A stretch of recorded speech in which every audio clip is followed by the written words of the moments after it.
Manipal hospital నిర్వాహకులు ఆరోగ్యంపై అవగాహన కల్పించారు.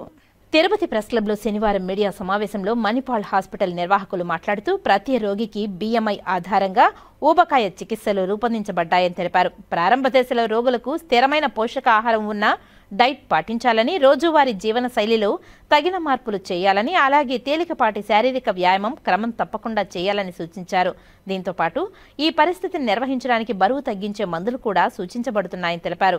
తీవ్రమైన సందర్భాలలో రోగులు చాలా ఊబకాయం లేదా అంతర్లీన అనారోగ్య సమస్యలను కలిగి ఉంటే బియాంటెక్ శస్త్రచికిత్స తరచూ అత్యంత ప్రభావితమైన చికిత్స ఎంపికగా పరిగణించబడుతుందని తెలియజేశారు. మణిపాల్ హాస్పిటల్కు చెందిన bariatric metabolic surgery director doctor Moinuddin మాట్లాడుతూ BMI 25 లేదా అంతకంటే ఎక్కువగా ఉన్న వ్యక్తులు ఓవర్ వెయిట్ కలిగిన వారని పరిగణించబడతారని తెలిపారు. ఇక BMI 30 లేదా అంతకంటే ఎక్కువగా ఉన్నవారు ఒబేస్ గా వర్గీకరించబడతారని తెలిపారు. స్థూలకాయం ఒక జీవక్రియ రుగ్మతిగా గుర్తించి దాని గురించి అవగాహన పెంచడం చాలా అవసరమని, ఇది పరిస్థితికి సంబంధించిన ఇతర అనుబంధ వ్యాధులను నియంత్రించడంలో, మెరుగుపరచడంలో మరియు సమర్థవంతమైన చికిత్సా విధానాలు అమలు చేయడంలో కీలక పాత్ర పోషిస్తుందని తెలియజేశారు. నాకు యాక్చువల్లీ తిరుపతి ఒక నా ఇల్లు లాంటిది. ఎందుకంటే నేను MBBS ఇక్కడే చేసింది. శ్రీ వెంకటేశ్వర మెడికల్ కాలేజ్లో చదివాను. నేను ఇక్కడ ST మెడికల్ కాలేజ్లో. అంటే నేను 2001లో జాయిన్ అయ్యాను. 2006 వరకు ఇక్కడ చదివాను. MBBS అయితే ఇక్కడ చేశాను. సో నా బేసిక్ ఫౌండేషన్ ఇక్కడ అనమాట బేసిక్లీ. సో ఇప్పుడు వచ్చేటప్పుడు చూసుకుంటూ వచ్చాము. మన మున్సిపల్ కార్పొరేషన్, తుడా అన్నీ ఇక్కడే తిరిగాం. ఇక్కడే గ్రూప్ థియేటర్స్లో సినిమాలు చూసాము, అంతా జ్యూస్ షాపుల్లో తాగాము, అంతా. సో తిరుపతి గురించి నేను ఎక్కువ ఆలోచించేది ఏమంటే, ఇప్పుడు మేము బెంగళూరులో, నేను మణిపాల్లో సర్జరీలు చేస్తున్నాను. ఈ లావు ఉండే సర్జరీలు చేస్తున్నాను. బట్ నాకు వచ్చే పేషెంట్ చాలామంది ఆంధ్ర నుంచి వస్తున్నారు. అవన్నీ ఆలోచించాలి. ఎందుకు ఆంధ్ర నుంచి వస్తున్నారంటే, మనం ఆంధ్రాలో ఎక్కువ రైస్ తింటాం. మనం రైస్ తినేటప్పుడు కూడా ఫుల్ మీల్స్ అట్లా ఉంటుంది. ఆ మీల్స్లో ఫస్ట్ అన్నంలో పప్పు కలుపుకుంటాము, తర్వాత రసంలో కొంచెం తింటాము, తర్వాత మళ్ళీ సాంబార్లో కొంచెం తింటాము, మళ్ళీ కర్డ్ రైస్తో తింటాము, మళ్ళీ పప్పడాలు, వడియాలు అన్నీ వేసుకుంటాము. మనం ఏమంటే అట్లా అలవాటు చేసుకున్నాం. అంత ఎక్కువ తింటాం కాబట్టి మా అందరికీ ఎంతో కొంత కడుపు ఉంది, కొంచెం కడుపు బయటకు ఉంది.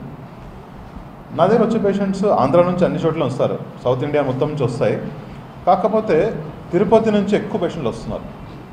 ఆలోచిస్తున్నాను ఎందుకు తిరుపతి నుంచి ఎక్కువ వస్తున్నారంటే, బేసిక్గా ఫుడ్ చాలా టేస్టీ ఉంటుంది కాబట్టి ఇక్కడ చాలామంది ఎక్కువ తినేస్తారు. ఎక్కువ తిన్నా వాళ్ళు తిన్నట్టు ఉండదు వాళ్ళకి అట్లా. సో ఇప్పుడు చాలామంది పేషెంట్స్ మేము సర్జరీ చేస్తున్నాం. మధు మా మంచి ఫ్రెండ్ అయిపోయినారు. ఇప్పుడు ఇట్లా చాలామంది తిరుపతిలో చాలా పేషెంట్స్ ఉన్నారు. ఇప్పుడు ప్రెస్ క్లబ్లో అంతమందిని కూర్చోబెట్టలేము కాబట్టి ఇప్పుడు నేను చెప్పేది ఏమంటే, లావుంటే ఎవరికి కడుపు ఉంది కదా, చూడడానికి బాగాలేరని కాదు సిచ్యువేషన్. అక్కడ బేసిక్లీ లావు ఉంటే షుగర్ వస్తుంది, BP వస్తుంది, కొలెస్ట్రాల్ వస్తుంది, థైరాయిడ్ ప్రాబ్లమ్స్ వస్తాయి, మోకాలు నొప్పులు వస్తాయి, నడిస్తే ఆయాసం వస్తుంది, వెన్ను నొప్పి వస్తుంది. ఇంకొకటి రాత్రి గొరకలు పెడతారు, చూసారా? రాత్రి గొరకలు పెడతారు. గొరకలు పెడితే ఏదో డీప్ స్లీప్ అనుకుంటున్నారు మీరంతా. డీప్ స్లీప్ కాదు అది. గొరకలు పెట్టారంటే అక్కడ ఫ్యాట్ ఎక్కువ డిపాజిట్ అయ్యి నాకు రోగం ఉన్నట్టు అర్థం. ఎవరైనా గొరకలు పెడుతున్నారంటే డీప్ స్లీప్లో ఉన్నాడు, గాఢ నిద్రలో ఉన్నాడు అని చెప్పడానికి లేదు. మామూలుగా అక్కడ రెస్పిరేటరీ బ్లాక్ అయింది కాబట్టి గొరకలు పెడుతున్నారు. సో ఈ ప్రాబ్లమ్స్ ఉన్నోళ్ళు మనం సర్జరీ ఎందుకు చేస్తున్నామంటే ఏదో బాగా కనిపించడం కోసం. ఓకే, అదంతా ఓకే. షుగర్ తగ్గిపోతుంది ఈ సర్జరీ చేయడం వల్ల. మీ షుగర్ ఫర్ ఎగ్జాంపుల్ మీరు మందులు వాడుతున్నారు, ఇన్సులిన్ వాడుతున్నారు అనుకోండి. నేను ఆపరేషన్ చేసిన తర్వాత వెయిట్ తగ్గిన తర్వాత 20-30 కేజీలు తగ్గిన తర్వాత మీరు షుగర్ మందులు ఆపేస్తారు. అర్థమైంది కదా? అది ఎంత పర్సంటేజ్లో ఆపేస్తారంటే 90 నుంచి 95% పీపుల్ ఆపేస్తారు. మిగతా 5% ఎట్లా అంటే, కొంతమందికి 20 ఏళ్ళ నుంచి షుగర్ ఉంటుంది కదా, వాళ్ళకు ట్యాబ్లెట్స్ తగ్గిస్తాం. కంప్లీట్గా ఆపడానికి కుదరదు. మనము BP ట్యాబ్లెట్స్ కూడా ఆపేస్తాం చాలా వరకు. నా దగ్గర వచ్చే పేషెంట్స్ 4 ట్యాబ్లెట్స్, 3 ట్యాబ్లెట్స్ వాచారు BPకి. ఆపరేషన్ అయిన తర్వాత half tablet, 1 tablet BP control అవుతుంది. కొలెస్ట్రాల్ ట్యాబ్లెట్స్ ఆపేస్తాం. గొరకలు అయితే కంప్లీట్గా వెళ్ళిపోతాయి. ఆల్మోస్ట్ గొరకలు అయితే కంప్లీట్గా వెళ్ళిపోతాయి. నేను అబ్జర్వ్ చేసిందంటే కొంతమంది నిద్ర పట్టడం లేదంటారు చాలామంది లావు ఉన్న వాళ్ళు. ఎందుకంటే వాళ్ళకు ఆక్సిజన్ తీసుకోవడానికి రూట్ నేరో అయిపోయి ఉంటుంది అన్నమాట. ఇంత పెద్ద దారి ఉండేది పోవడానికి ఆక్సిజన్, ఇప్పుడు నేరో అయిపోయి ఉంటుంది. దానివల్ల ఏమవుతుందంటే గొరకలు వస్తాయి. మీరు ఆక్సిజన్ తీసుకుంటే ఆ లోపల సౌండ్ వస్తుంది అన్నమాట, అదే గొరక. చాలామంది మెషిన్ వాడేవాళ్ళు ఉంటారు నిద్రపోవడానికి. నేను చెప్పేది లావు ఉన్న వాళ్ళకి కూడా నిద్ర పట్టకపోవచ్చు. సర్జరీ అయిన తర్వాత వెయిట్ తగ్గిన తర్వాత డెఫినెట్గా నిద్ర పట్టడం మొదలుపెడుతుంది. ఇంకొకటి, చాలామంది యంగ్ అమ్మాయిలు వస్తారు, లావు ఉన్నాను సార్ పెళ్ళి అవ్వడం లేదు, 100 కేజీలు ఉంటారు, 110 ఉంటారు, అంత వాళ్ళకి పెళ్ళి అవ్వడం కొంచెం కష్టం అన్నమాట. ఆపరేషన్ అయిన తర్వాత వాళ్ళు ఒక 40-30 కేజీలు తగ్గిన తర్వాత చూడడానికి బాగుంటారు, పెళ్ళి అవ్వడానికి ఈజీగా ఉంటుంది. ఇంకొకటి, పెళ్ళి అయిపోయి ఉంటుంది, పిల్లలు పుట్టరు లావు ఉంటాయి, దాన్ని పీసీఓడి అంటాం. ఇంకోటి చాలామంది ఆడవాళ్ళు చూసిన థైరాయిడ్, పీసీఓడి ఎక్కువ ఉంటుంది. సో వాళ్ళకు కూడా ఆపరేషన్ అయిన తర్వాత న్యాచురల్గా కన్సీవ్ అయ్యే ఛాన్స్ ఉంటుంది. చాలామంది పిల్లలు పుట్టలేదని ఐవీఎఫ్ పోతారు. ఇన్ఫర్టిలిటీ ఎంతమందికి తెలుసు ఇక్కడ ఐవీఎఫ్ అని, ఇన్ఫర్టిలిటీ ట్రీట్మెంట్ తీసుకుంటారనమాట. సర్జరీ అయిన తర్వాత నేను చూసింది ఏమంటే ఈ సంవత్సరంలో 4 మంది అట్లా న్యాచురల్గా కన్సీవ్ అయ్యారు వెయిట్ లాస్ అయిన తర్వాత. ఎందుకంటే వాళ్ళకి వెయిట్ ప్రాబ్లం ఉండింది కాబట్టి. ఇప్పుడు ఇంకో స్కేల్లో చూస్తే 60 ఏళ్ళలో వస్తారు, 55 ఏళ్ళలో వస్తారు, వాళ్ళకి ఏమంటే మోకాలు నొప్పులు. సార్ నేను ఎక్కువ లావు ఉన్నాను, 110 కేజీ ఉన్నాను, నేను నడవలేకపోతున్నాను, నేను బాత్రూమ్ కూడా పోవడానికి కష్టంగా ఉంది, లేకపోతే బయట తిరగడానికి కష్టం ఉంది. ఇలా ఒక లెక్చర్ వచ్చారు చిత్తూరు నుంచి, సార్ నేను మోకాలు నొప్పులు ఉన్నాయి, నేను అసలు కాలేజ్లో పోయి నిలబడి నేను పాఠాలు చెప్పలేకపోతున్నానని. ఇప్పుడు నేను ఆపరేషన్ చేసి ఉండొచ్చు, ఒక 3 నెలలు అట్లా అయింది. ఆయన ఒక 25 కేజీలు తగ్గాడు. ఆయన ఏం చెప్పాడంటే, సార్ కంప్లీట్గా అయితే పోలేదు నొప్పులు, అట్లీస్ట్ ఒక 60-70% తగ్గింది సార్, అట్లీస్ట్ నేను ఇప్పుడు కాలేజ్కి పోయి నిలబడి చెప్పగలుగుతున్నాను పాఠాలు. ఇంతకుముందు కూర్చొని చెప్పాల్సి వచ్చేది పాఠాలు, ఇప్పుడు నిలబడి చెప్తున్నాను. సో లావు ఉండడం వల్ల మనిషికి ఒక హాని జరుగుతుంది లోపల నుంచి, అది మనకు తెలీదు. మనం ఏమనుకుంటాం, లావు ఉన్నోళ్ళే బాగున్నాము, చూడడానికి మాత్రం లావు ఉన్నాం అనుకుంటారు, లోపల లివర్ డ్యామేజ్ అవుతుంటుంది. దాన్ని ఫ్యాటీ లివర్ అంటారు. ఎంతమంది స్కానింగ్ చేస్తే ఫ్యాటీ లివర్ వస్తుంది. ఫ్యాటీ లివర్ అంటే ఏంటంటే ఫ్యాట్ అక్కడ డిపాజిట్ అయ్యి గ్రేడ్ 1, గ్రేడ్ 2, గ్రేడ్ 3 పోయి మెల్లగా లివర్ డ్యామేజ్ స్టార్ట్ అయిపోతుంది. ఇంకో దాంతోపాటు ఆల్కహాల్ తీసుకునే వాళ్ళైతే ఇంకా ఫాస్ట్గా అవుతుంది ఆ లివర్ డ్యామేజ్. సో లావు ఉన్నోళ్ళు ఆల్కహాల్ అయితే అస్సలు తాగకూడదు, చాలామంది తెలిసిన విషయం అది. ఇట్లా లావు ఉన్నోళ్ళంతా బాగున్నాము అనుకుంటారు, లోపల మనం టెస్ట్ చేసే వరకు మనకు తెలియదు. ఫర్ ఎగ్జాంపుల్, యంగ్ మనుషులు పోయి జిమ్ చేస్తూ ఉంటారు, జిమ్ చేసి చచ్చిపోతారు. చాలామంది చూసారా, మీరు వీడియోలు చూస్తుంటారు, యంగ్ పర్సన్ పోయి బాగా బాడీ బిల్డ్ చేసిన వాళ్ళు జిమ్లో సడన్గా హార్ట్ అటాక్ వచ్చింది చచ్చిపోయారని చెప్తారు. ఏమవుతుంది అనుకుంటున్నారు మీరు? అంటే చూడ్డానికి బయట వాళ్ళు ఫిట్ ఉన్నారు, లోపల ఫిట్నెస్ లేదు. అంటే అర్థం ఏంటంటే మీరు స్కాన్లు చేస్తేనే కదా బ్లడ్ చెకప్, హెల్త్ చెకప్ ఎందుకు చేయమంటారు? లోపల ఏమైనా డ్యామేజ్ ఉందా కనుక్కోవడానికి. ఫర్ ఎగ్జాంపుల్, హార్ట్ కూడా ఎలాంటిదంటే 100% బ్లాక్ అయ్యే వరకు మీకు సిమ్టమ్స్ తెలియవు. పొద్దున్నే బాగున్నాడు, ఇక్కడ నుంచి నడుచుకొని పోయినాడు, మధ్యాహ్నం చచ్చిపోయాడంట అంటే అక్కడ హార్ట్ 90%, 95% బ్లాక్ అయిపోయింది. ఆ 5% కోసం వెయిట్ చేస్తాం అనమాట. అంటే మనకు సిమ్టమ్స్ తెలీదు. ఇప్పుడు ఫర్ ఎగ్జాంపుల్ హార్ట్ అటాక్ వస్తుందని ముందే తెలీదు.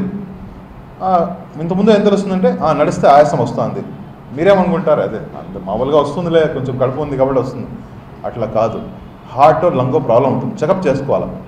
అట్లా చేయకపోతే ఏదో రోజు హార్ట్ అటాక్ వస్తుంది మనకు తెలీదు. సో లావు ఉన్న వాళ్ళకి ఇట్లాంటి చాలా బెనిఫిట్స్ ఉన్నాయి. సర్జరీ అయిన తర్వాత లైఫ్ చాలా మారిపోతుంది. మధు గారి గురించి చూడండి, ఎంత బాగా ఇప్పుడు బ్రహ్మాండం కూర్చొని అన్ని పనులు చేసుకుంటా యాక్టివ్ ఉన్నాడు. ఆయన పాలిటిక్స్లో, జనసేన పార్టీలో ఉన్నారు, యాక్టివ్ ఉన్నారు. ఇంతకుముందు అంత యాక్టివ్ లేరు కదా మీరు. సో మీకు ఏమైనా డౌట్స్ ఉంటే అడగండి, నేను చెప్పేశాను. చూడండి, ఇది నేను గ్రాస్గా నేను నా అబ్జర్వేషన్ నా దగ్గర వచ్చే పేషెంట్స్ అబ్జర్వేషన్ చెప్తున్నాం. మేము ఇది స్టడీ చేసామని చెప్పడం లేదు, కానీ నా అబ్జర్వేషన్. యంగ్ పిల్లలకి మీరు చూసా ఉంటారు, ఇప్పుడు 25 ఏళ్ళు, HbA1c 7, షుగర్ లెవెల్స్ తినకముందు 140, 150 ఎందుకు వస్తున్నాయంటే బేసిక్గా చెప్తాను చూడండి. ఇంతకుముందు మనం ఏదన్నా తినాలంటే వంట చేసి దాన్ని తిని మళ్ళీ అట్లా చేయాలి. ఇప్పుడు ఒక డెలివరీ యాప్స్ వచ్చేసినాయి, ఈజీగా మీరు క్లిక్ చేస్తే ఫుడ్ ఈజీగా అవైలబుల్ అయిపోయింది. ఇంకొకటి అఫోర్డబిలిటీ పెరిగిపోయింది. ఇంతకుముందు ఎవరో బయట పోయి తినేవాళ్ళు, ఇప్పుడు ప్రతి ఒక్కరూ ప్రతి వీకెండ్ తింటున్నారు. దానివల్ల ఏమవుతుందంటే మీరు ఫుడ్ తింటారు కదా, తినిన తర్వాత ప్యాంక్రియాస్ ఫుడ్ తింటారు, ఆ ఫుడ్లో షుగర్ ఉంటుంది, స్పెషలీ రైస్ తింటారు కదా. ప్యాంక్రియాస్ ఏం చేయాలా, ఇన్సులిన్ రిడ్యూస్ చేయాలా, ఇన్సులిన్ తీసుకెళ్ళి ఆ షుగర్ని తగ్గించాలి బాడీలో.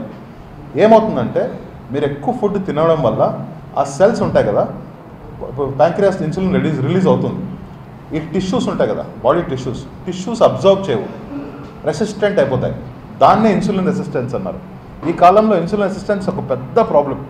నాకే కాదు, ప్రతి ఒక్కరికి, ఆడవాళ్ళకి, మగవాళ్ళకి, అందరికీ. అది ఎందుకు అట్లా ఇన్సులిన్ రెసిస్టెన్స్ అయిపోతుందో ఎవరు ఎక్స్ప్లెయిన్ చేయలేకపోతున్నారు. ఆల్మోస్ట్ 25 years 30 years, ఒకవేళ ఆ కాలంలో 45-50 వాళ్ళకి ఇన్సులిన్ రెసిస్టెన్స్ వచ్చేది, 15-20 years బ్యాక్.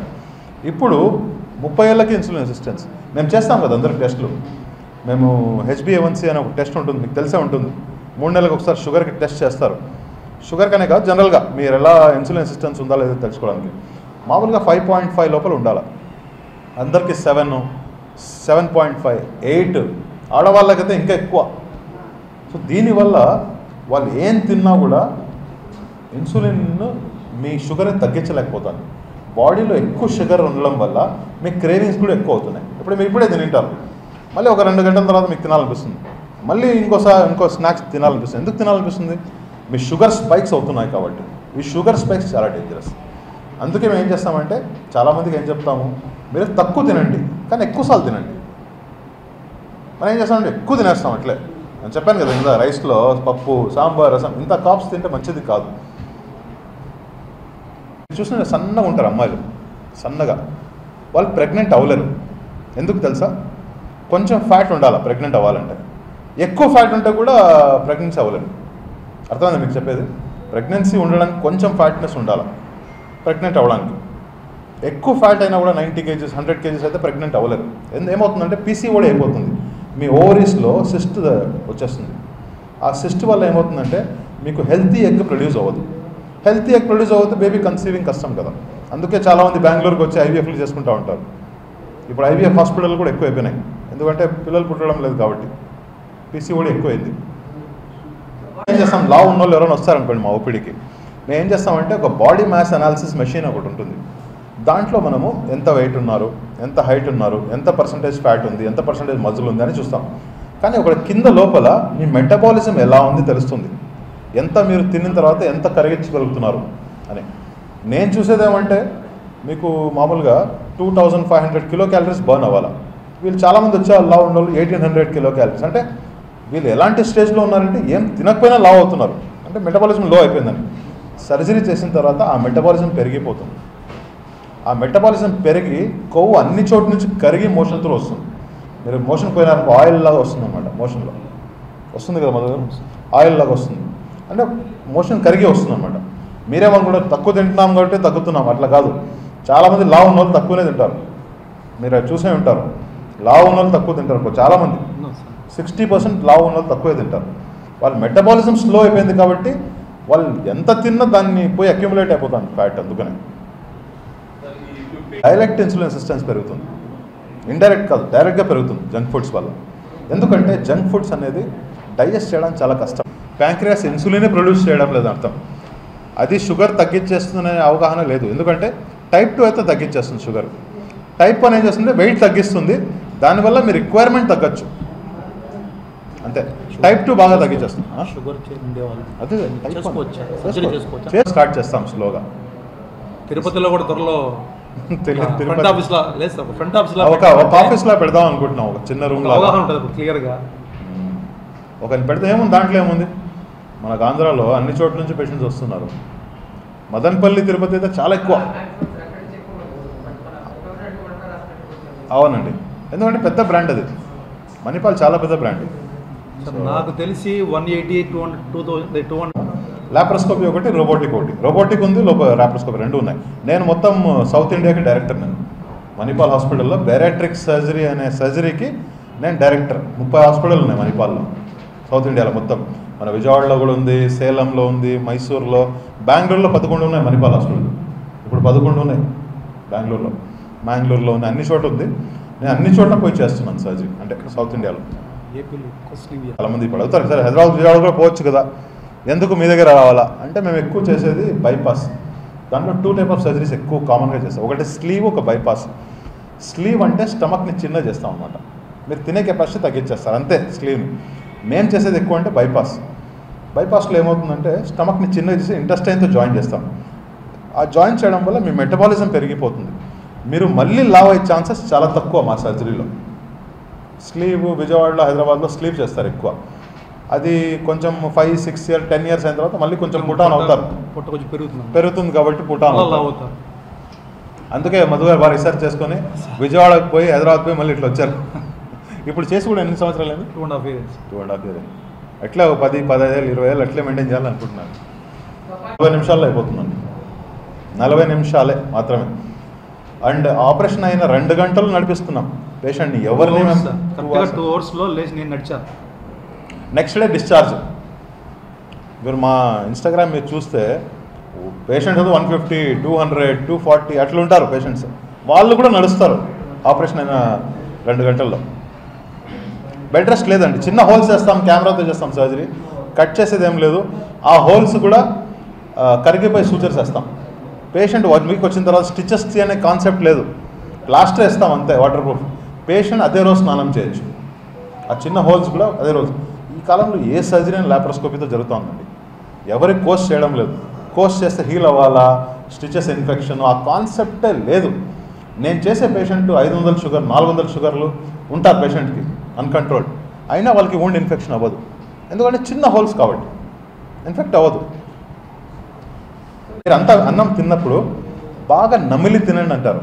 నమిలి బాగా పీసెస్ చేసుకొని ఒక ఎద్దులా తినాలన్నమాట. అన్నం ఎప్పుడు 10 నిమిషాలు 5 నిమిషాలు తినకూడదు. అన్నిటికంటే పెద్ద సీక్రెట్ అది. మీరేం చేస్తారు, బాగా నమిలి తినాలంటారు. మీ జంక్ ఫుడ్ ఏమవుతుంది, మీరు ఇస్తారు కదా జంక్ ఫుడ్, అది డైజెస్టే అవ్వదు. మీరు తినేదంతా పోయి అబ్జర్వ్ అయిపోతుంది. అర్థమైంది కదా? మీరు డైజెస్ట్ చేసి దాన్ని బర్న్ చేయాలి, బాగా నమిలి తినాలి. అట్లా జంక్ ఫుడ్ అలా కాదు, పోతే డైరెక్ట్ చాలా వరకు అబ్జర్వ్ అయిపోతుంది. ఈ జంక్ ఫుడ్ ఇన్సులిన్ రెసిస్టెన్స్ డైరెక్ట్గా రిలేషన్ ఉందన్నమాట. ఇన్సులిన్ రెసిస్టెన్స్ అనేది పెద్ద ప్రాబ్లం అండి. వచ్చే ప్రాబ్లమ్స్ అన్నీ ఇన్సులిన్ రెసిస్టెన్స్ వల్లే వస్తాయి, అన్నీ చాలా వరకు 80%. Junk food, high rise consumption, ఎక్కువ రైస్ తినవాళ్ళు, ఎస్పెషల్లీ ఈ ఏరియాలో అని చెప్పేది. High carbs plus rice. ఇప్పుడు మనం ఏం చేస్తామంటే పొద్దున రైస్తో తింటాం ఏదో ఒకటి, బాత్, మధ్యాహ్నము మీల్స్ తింటాం, సాయంత్రం మీల్స్ తింటాం. అందుకే ఇక్కడ ఇన్సులిన్ రెసిస్టెన్స్ ఎక్కువ ఉందని చెప్తున్నాను. మనం ఏం చేయాలా, అట్లీస్ట్ సాయంత్రం పూట మనం ఏమైనా ప్రోటీన్ డైట్, ఓట్స్ ఏదైనా అట్లాంటివి తినాలా. మనం ప్రతి ఫుడ్ రైస్ చుట్టే ఉంటుందన్నమాట, రైస్తోనే చేస్తాం అన్నమాట. కొంతమంది స్వీట్ కూడా రైస్ బాల్స్ చేస్తారు. అంటే ప్రతి దాంట్లో రైస్ ప్రభావం ఎక్కువ అయిపోయింది. మనం తినే రైస్ చాలా పాలిష్డ్ అండి. రైస్ ఈ డైరెక్ట్ కార్బోహైడ్రేట్స్ మనకు రైస్ చుట్టూ కొంచెం ఉంటుంది ఆ పొర, ఆ పొర మొత్తం తీసేస్తున్నాం మనం, పాలిష్ చేసి తింటున్నాం. కాబట్టి మనకు బేసిక్గా ఫైబర్ అనేది లేదు. మనం ఫైబర్ తిన్నాం అనుకోండి, ఫైబర్తో పాటు రైస్ తిన్నాం అనుకో, స్లైట్లీ బెటర్, అంత షుగర్ పెరగదు. ఎందుకంటే ఫైబర్ కొంచెం అబ్జర్వ్ చేస్తుంది. అలా లేదు, డైరెక్ట్ తినేస్తున్నాం పాలిష్ రైస్. అందుకని కొట్టినా మీకు బెంగళూరు అని కొట్టినా వచ్చేస్తుంది. మీరు ఫస్ట్ ఆఫ్ ఆల్ మేము ఒక బ్రాండ్ అంబాసిడర్ లాగా సార్కి మమ్మల్ని చూసి అడుగుతున్నాం.